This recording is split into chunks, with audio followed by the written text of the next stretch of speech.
siang. Siang. Bagaimana kabarnya hari ini? Alhamdulillah. Alhamdulillah, ini senang ya Pak ya. Hai. Sebelumnya terima kasih Pak sudah menyediakan waktu untuk saya untuk melakukan kegiatan hari ini Pak. Jadi kegiatan hari ini merupakan rangkaian dari program pendidikan guru penggerak yang saya ikuti. Jadi kali ini saya akan memenuhi tugas demonstrasi kontekstual dari materi pengambilan keputusan Pak berbasis nilai-nilai kebajikan dari seorang pemimpin. Baik Pak, siap. Kayaknya sudah bisa mulai ya Pak ya. Baik Bapak, tentu selama ini berdasarkan pengalaman Bapak sudah lama menjadi seorang pemimpin ya Pak ya. Maka yang ingin saya tanyakan Pak, bagaimana Bapak dapat mengidentifikasi kasus yang merupakan di dalamnya itu ada dilema etika ataupun bujukan moral begitu Pak? Dibagi atas dua bagian besar. Yang pertama kasus biasa, yang kedua kasus kriminal. Gitu ya Pak ya. Ya. Jadi bisa saya ulangi tadi ya Pak ya. Bapak melakukan identifikasinya dengan membagi dulu kasus itu menjadi kasus biasa dan juga kasus kriminalitas gitu ya Pak ya. Baik ya Pak ya, kita lanjut pertanyaan kedua ya Pak ya. Bagaimana cara Bapak menjalankan pengambilan keputusan di sekolah Pak? Terutama kalau di dalamnya itu ada benturan ataupun pertentangan dari dua kepentingan yang sama-sama benar ataupun di dalamnya itu sama-sama mengandung nilai kebajikan. Melalui suatu musyawarah untuk mencapai suatu mufakat. Jadi biasanya kami lakukan dengan cara rapat khusus untuk penyelesaian masalah. Yang demikian, jika pada akhirnya masih juga belum selesai, maka harus dilakukan secara voting. Jadi dalam pengambilan keputusan ini lebih menekankan pada bagaimana upaya secara musyawarah melalui rapat gitu ya. Baik Pak, masuki pertanyaan yang ketiga Pak ya. Langkah-langkah dan prosedural apa Pak yang biasanya Bapak lakukan selama ini Pak untuk pengambilan keputusan? Untuk pengambilan keputusan dalam suatu kasus ya biasanya mengidentifikasi kasus itu sendiri, kemudian merumuskan masalahnya bisa apa yang khusus, kita hipotesa apa yang penyebabnya ini, kemudian melakukan pembicaraan masalah. Masih kembali lagi pembicaraan masalah itu dapat dilakukan secara musyawarah. Terus kemudian adanya umpan balik dan dilakukan tindakan. Jadi pada akhirnya itu perlu melakukan umpan balik gitu ya Pak ya untuk bagaimana tindak lanjutnya. Baik Pak, saya lanjut ke pertanyaan berikutnya ya Pak ya. Menurut Bapak, apa yang Bapak anggap efektif Pak dalam pengambilan keputusan terutama untuk kasus-kasus yang mengandung dilema etika tadi Pak? Yang paling efektif itu musyawarah untuk mencapai mufakat. Itulah paling efektif. Jadi tidak dilakukan dengan sepihak atau tidak dilakukan oleh kepala sekolah sendiri, tetapi selalu senantiasa mengajak teman-teman guru untuk menyelesaikan masalah tersebut dengan harapan jika terjadi lagi hal-hal yang demikian di lain waktu itu kita sudah ada contoh kasus dan cara penyelesaian. Bapak menarik sekali ya Pak ya. Jadi ini pengalaman nantinya untuk saya juga Pak. Baik Bapak, selanjutnya saya ingin menanyakan berkaitan dengan kasus dilema etika ataupun kasus yang terjadi, biasanya apa Pak yang menjadi tantangan pada pengambilan keputusan untuk kasus-kasus sejenis ini Pak? Tantangan yang terjadi yang pertama terkadang berhubungan dengan orang-orang yang terdekat dengan kita. Jadi misalkan ada suatu kasus yang dimana kasus itu dimana si anak yang mengalami kasus tersebut merupakan anak dari teman kita kita atau anak dari relasi kita yang terdekat. Nah yang ini yang jadi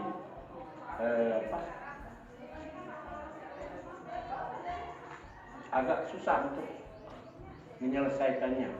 Jadi perlu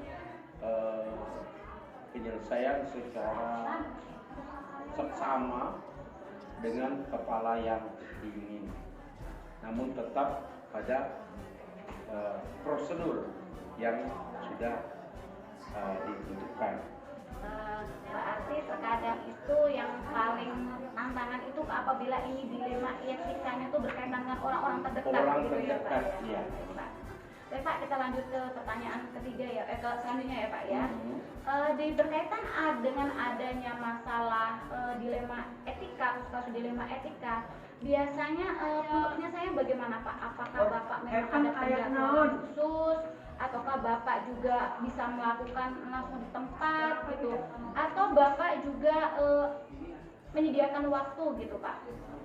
Jadwal khusus ya harus dilakukan secara jadwal khusus, karena tadi sebelum melakukan rapat untuk keputusan bersama, kita harus tahu dulu mana kasus yang sebenarnya, terus bagaimana cara menyelesaikannya, terus langkah apa yang harus dilakukan dalam penyelesaian masalah tersebut. Biasanya secara prosedurnya bagaimana Pak? Prosedurnya yang pertama, jika masalah ini berhubungan dengan siswa, kita lakukan dulu panggilan kepada siswa tersebut, kemudian dilanjutkan dengan panggilan untuk orang tua siswa.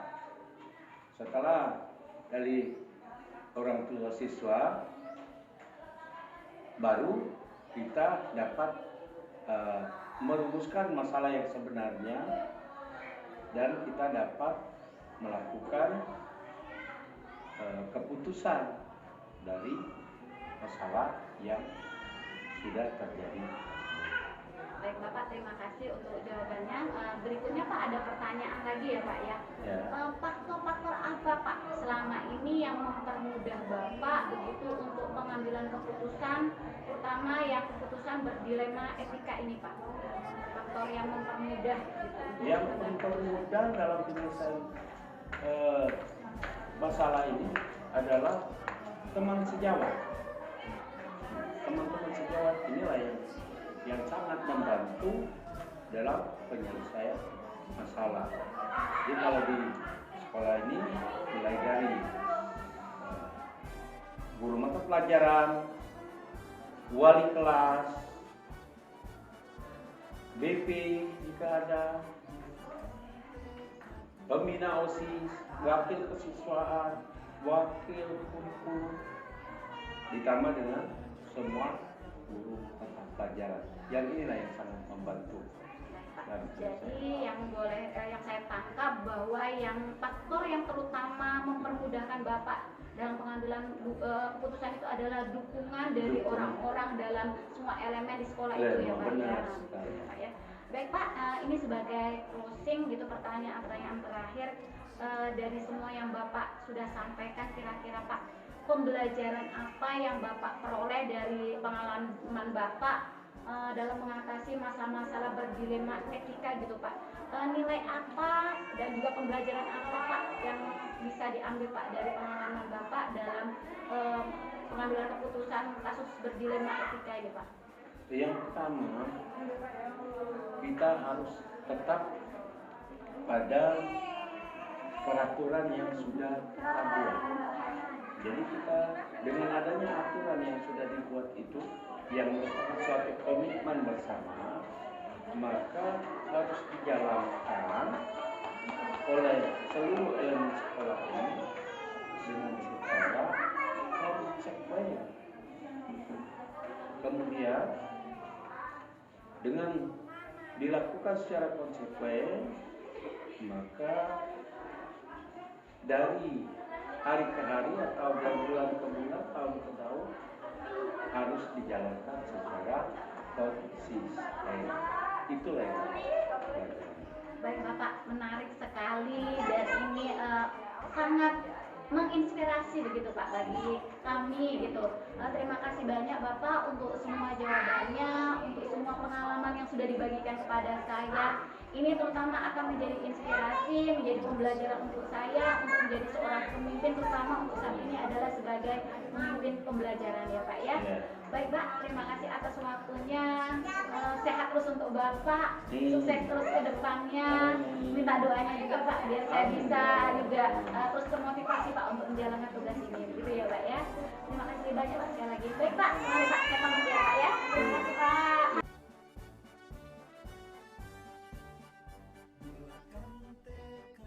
Ya, Gimana Pak kabarnya hari ini Pak? baik. Alhamdulillah, senang Pak saya mendengarnya Pak. Terima kasih Pak sudah memberikan waktu kepada saya untuk hari ini. Jadi kegiatan ini Pak merupakan kegiatan wawancara bagian dari program pendidikan guru penggerak yang saya ikuti Pak. Jadi kegiatan kali ini saya akan melakukan wawancara berkaitan dengan pengambilan keputusan berbasis nilai kebaikan sebagai seorang pemimpin ya Pak ya.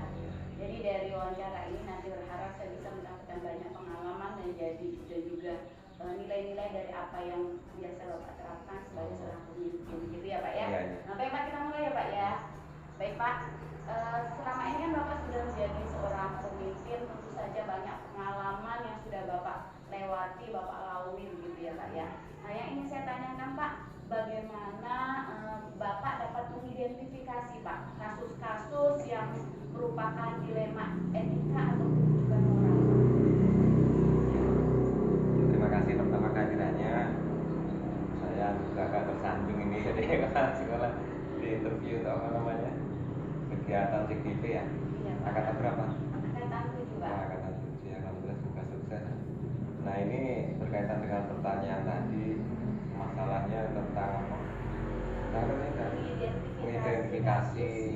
Nah, sebenarnya ini itu mengidentifikasi ini enggak seperti penelitian pada umumnya yang kita wawancara dengan siapa terus nanti dapat data enggak.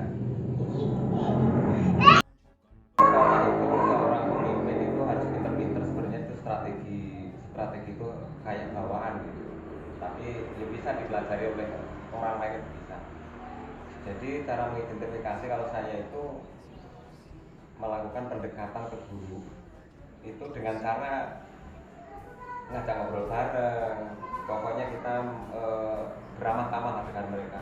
Kita sebagai seorang pemimpin jangan sampai itu memasang seakan-akan dia itu bawaan kita atasan terlalu ada jarak, itu jangan. Kalau ada kesempatan kita bisa berkomunikasi dengan mereka di ruangan, ya ajak komunikasi. Tetap sebagai tetap ada jarak, tapi jarak yang sopan santun saja yang diatur di situ. Nah dengan adanya pendekatan itu mereka itu nggak sampai kita ABC ini punya masalah, dia nanti dengan sendirinya ngomong bahwa masalah-masalah yang tidak bisa dicari salahnya tadi itu bisa terungkap dan diungkapkan ke kita gitu. Sebagai seorang pemimpin maka keterbukaan di dalam diri kita juga dibuka. Nah terus jangan mudah-mudah, sekali lagi jangan mudah-mudah menjustis mereka itu apa ya, atau kita meneliti secara pribadi bagaimana ya kamu itu punya masalah apa sih, enggak perlu. Tapi dengan adanya pendekatan ramah-tamah yang kita lakukan, mereka nanti akan terbuka dengan kita itu. Nah terus jangan lupa salah satu, ketika kita melakukan pendekatan itu kita harus melihat ke diri kita dulu sebagai seorang pemimpin kan. Bisa nggak kita sebenarnya ada ilmu yang bisa dijadikan contoh untuk mereka. Salah satu contohnya adalah kita mau tidak mau ini itu sebagai seorang pemimpin, karena moral itu standarnya agama ya. Moral itu standarnya agama kalau di Indonesia ini kalau kita harus di situ harus punya kemampuan sedikit walaupun nggak pinter banget.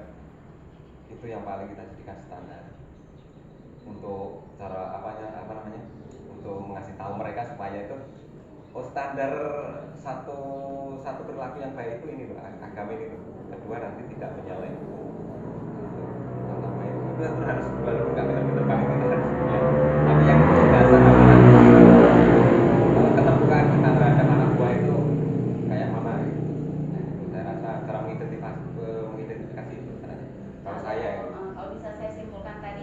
jawaban Bapak cara mengidentifikasi kasus yang merupakan dilema etika tadi dengan yang pertama menjalin kemitraan tadi ya Pak ya.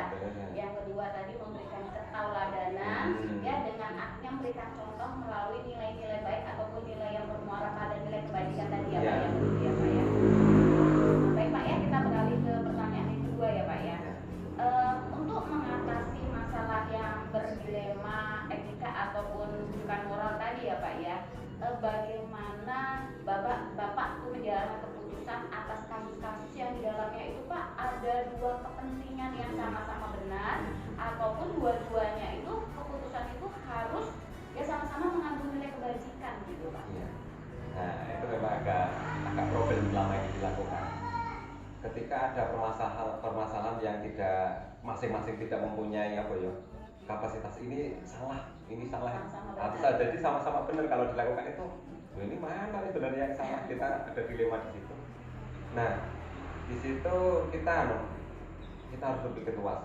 Salah satu tidak boleh kita itu menyalahkan salah satu dari itu. Terus yang keduanya begini cara kita ajak mereka berpikir. Kadang-kadang mereka itu biasanya loh ini terjadi itu di masalah kalau guru itu kalau terjadi di masalah pembagian jam mengajar kalau honor ini pembagian jam mengajar, kalau PNS itu pembagian jam mengajar nanti terkait dengan sertifikasi. Ini sering terjadi problem-problem itu. Terus yang ketiga itu mereka itu kadang-kadang seakan-akan kepala sekolah itu dekat dengan salah satu guru, terus senior sama junior, ini problemnya di situ sering terjadi baik di sekolah mana saja itu. Nah itu caranya gini, kalau menyelesaikan masalah model macam itu, kalau sampai menghadap kepala sekolah mereka berdua yang bermasalah ini, kita harus ajak mereka berpikir secara intelektual. Jadi yang satu itu, data kamu itu apa sehingga membuat ini seakan-akan menjadi permasalahan, terus data kamu apa sehingga ini jadi permasalahan. Nah itu kita ajak berpikir ke sana, diajak berpikir secara intelektual karena anak kuliahan kan, kita udah kuliah kan lama. Tanpa data yang benar kita tidak boleh mengambil kesimpulan yang positif kan. Jadi seperti itu.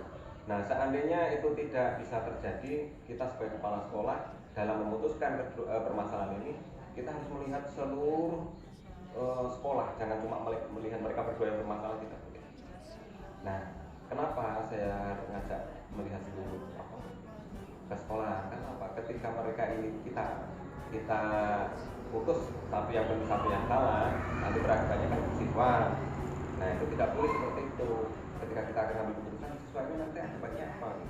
Karena gurunya otomatis kan siswa semua kegiatan itu poinnya ke siswa ataupun ke kondisivitas sekolah itu. Nah itu kita lihat kalau mengakibatkan hal nanti merugikan anak, merugikan murid, maka jangan dilakukan. Jadi mengambil keputusan itu harus melihat beberapa segi. Kalau itu pokoknya satu masalah kita selesaikan dengan tiga masalah atau dua masalah dua ini. Jadi dari sudut ini akibatnya apa? Dari sudut ini akibatnya apa? Dari sudut ini akibatnya apa? Sebaiknya nanti jangan mengakibatkan daripada ke siswa, ke hubungan guru itu sendiri dengan guru, terus ke kepala sekolah juga. Jadi ketika memutuskan itu banyak pertimbangan. Jangan sampai ketika satu masalah langsung diselesaikan dengan masalah yang ada itu saja. Jadi Pak, dari yang Bapak ceritakan tadi, Bapak lebih pada namanya ke win-win solution. Saya ada yang bermasalah itu dengan menunjukkan bareng, gitu ya. Kita cari mana jalan terbaik.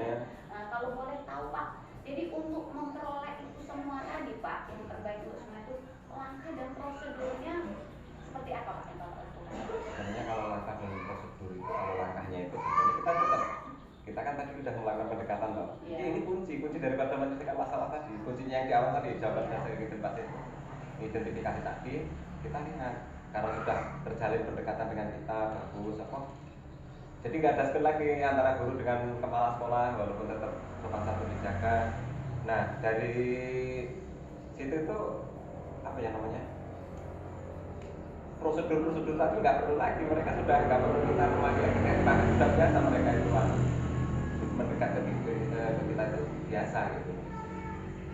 Jadi nyaman saja, nggak menimbulkan masalah. Makanya kita prosedurnya ataupun seorang kepala sekolah itu kalau datang, oke lah, ajak bareng duduk bareng dulu. Nanti permasalahan itu nggak pakai aturan ABC kita sudah bisa.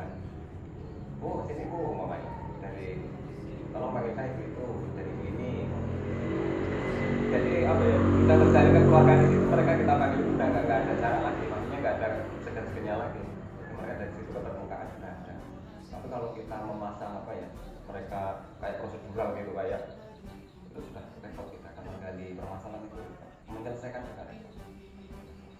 Yang saya tangkap tadi, langkah dan prosedur yang Bapak lakukan, yang pertama itu melakukan identifikasi dulu Pak ya, bagaimana, dan juga melakukan pendekatan. Artinya setelah ada identifikasi dan pendekatan, bagaimana nanti proses penyelesaiannya, dan juga biasanya ada keterbukaan Pak ya dari masyarakat. Itu udah lebih nyaman. Baik Pak, untuk pertanyaan selanjutnya ya Pak ya. Menurut Bapak dari pengambilan keputusan yang Bapak lakukan untuk permasalahan dari dilema etika tadi Pak, apa hal-hal yang Bapak anggap paling efektif gitu Pak dalam pengambilan keputusannya Pak? Nah contoh ya, ini seandainya kurikulum bermasalah dengan guru masalah penghitungan kehadiran, gitu. Di situ si kurikulum itu sudah punya data, si guru juga punya data. Nah, di situ kita kalaupun dibentur-benturkan kita cari masalah, tetap mereka akan kekeh masing-masing kan. Nah, itu kita harus kembalikan ke kepala sekolah tadi. Maka di situ ada istilahnya kebijakan dari kepala sekolah. Maka kebijakan kepala sekolah ini pun tidak boleh menyinggung si kurikulum ataupun kalau kita mau menyinggung si guru, kita ambil harus hati-hati. Nah, kebijakan ini perlu diambil, perlu ditetapkan. Yang penting satu, kalau berkaitan dengan keuangan umpamanya, itu jangan sampai melanggar hukum ataupun aturan-aturan yang berlaku. Jadi penyelesaian itu supaya tidak menimbulkan problem baru, itu namanya kebijakan dari kepala sekolah ini sangat diperlukan.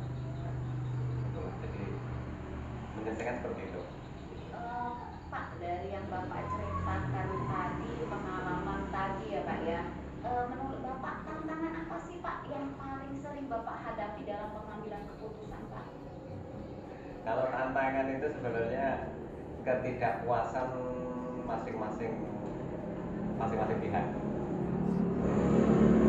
Ketidakpuasan itu kadang begini, cara kita berpikir tadi satu masalah kita selesaikan dengan beberapa faktor lah. Itu nanti mereka itu nggak nyampe cara berpikirnya, dia itu tetap salah satu harus diselesaikan dengan satu. Itu. Kalau kita kan enggak, kalau satu ini masalah diselesaikan dengan berbagai pertimbangan tadi toh. Mereka nggak paham di situ dan kita nggak sempat jelaskan. Ini loh Bu, umpamanya masalah kamu ini masalah umpamanya masalah jam atau masalah kesenjangan apa sampai kamu kira saya itu bersebelahan dengan dia. Nah, padahal tidak kan. Nah, kita itu berpikir menyelesaikan masalah ini kan memikirkan siswa, memikirkan guru yang lain, tapi mereka tidak. Ini yang kita menanamkan cara berpikir ini yang mereka tidak mengerti gitu. Mereka tahunya pokoknya satu masalah harus diselesaikan dengan satu masalah. Jadi seakan-akan kita itu masih berat sebelah ke dia gitu. Nah, itu. Maka yang saya tanamkan Bapak Ibu, saya itu kalau menyelesaikan masalah satu, sampean akan saya tegur dari awal dulu. Akan saya tegur melalui pembicaraan di rapat secara umum. Karena apa? Supaya ini nanti bisa dipelajari oleh guru yang lain. Saya ada masalah terus, kita jangan pernah menyebutkan nama kayak gitu. Nah, yang kedua nanti kalau kamu itu nggak bisa saya umumkan, saya kasih tahu secara umum, saya panggil tatap muka. Nah di situ juga jangan takut ibu saya marah dan lain sebagainya, enggak. Tapi saya itu kasih penjelasan saja. Kalau di situ nanti masih tidak selesai, itu sudah tadi pokoknya saya ingin mengikut cara menyelesaikan itu apa? Gitu. Jadi banyak cara. Jadi kalau saya lihat tadi Bapak kadang memberikan juga kesempatan bagi orang-orang sekeliling Bapak itu untuk memberikan masukan atau memberikan pintu Pak ya. Nah, dari situ kan kita bisa ibaratnya sharing, kita ajak sharing terus. Kamu itu inginnya seperti apa seandainya solusi dari kita itu nggak selesai kan? Solusinya seperti apa kamu itu? Nah di situ kita cari celah-celahnya supaya tidak tidak timbul perpecahan di sekolah itu bisa saja. Itu baik Pak. Kalau misalkan ada permasalahan nih Pak, misalnya yang menyangkut dilema etika ya Pak. Biasanya Bapak punya jadwal tersendiri ataukah Bapak itu menyelesaikan langsung di tempat gitu Pak? Ataupun memang Bapak sengaja menyediakan suatu jadwal tertentu gitu Pak untuk penyelesaian masalah dan bagaimana Pak kira-kira sebelumnya? Kalau seandainya terjadi seperti itu ya, yang kemarin banyak terjadi sih. Tapi setiap kejadian saya itu hari ini jadi maunya hari Kamis ya terjadi dan saya ada di dalam kantor itu kalau memang tidak membutuhkan kayak anak berkelahi ataupun ibu berkelahi dengan guru yang lain itu sudah saya langsung saya tidak pernah pasti besoknya atau besoknya saya ambil sudah karena apa ketika waktu itu lihat juga jam kejadian itu lihat juga ketika hari itu panas jam 12 umpamanya itu terjadi seperti itu umpamanya ada perang mulut lah di kantor saya malah santai-santai keluar nah besok saya selesaikan tapi saya tanya permasalahannya itu ya itu tadi apa sih masalahnya tapi besoknya nah di situ kita sudah tersusun apa ini sudah tersusun cara-cara penyelesaian itu kalau besok sudah lebih bagus jangan diselesaikan dengan spontan ketika ada masalah yang enggak krusial lah ibaratnya tapi kalau memang krusial sudah tinju-tinjuan ya terpaksa kita bisa dari itu nah itu satu kedua tidak ada penjadwalan terkhusus enggak ada tapi itu trik kita untuk apa ya untuk mencari solusi yang terbaik tadi nah terkait dengan waktu itu nanti kalau sudah semalam atau sudah 2 jam 3 jam itu yakin putusan itu lebih bagus daripada spontan terus suasananya besok pagi itu juga lebih sejuk itu akan mempengaruhi keputusan kita sebagai pemimpin nanti kadang-kadang kalau kita putuskan langsung besar yakin banyak kekurangan kecuali memang darurat tapi ya saya yakin bagus itu sudah pokoknya ada cara-cara untuk menyelesaikan masalah itu jangan spontan saya nggak pernah jadwalkan nah kalau itu nanti nggak selesai kapan lah kita bertemu di waktu-waktu kita ada suasana yang bagus di situ bisa kita selesaikan tapi setelah jeda ya harus sudah.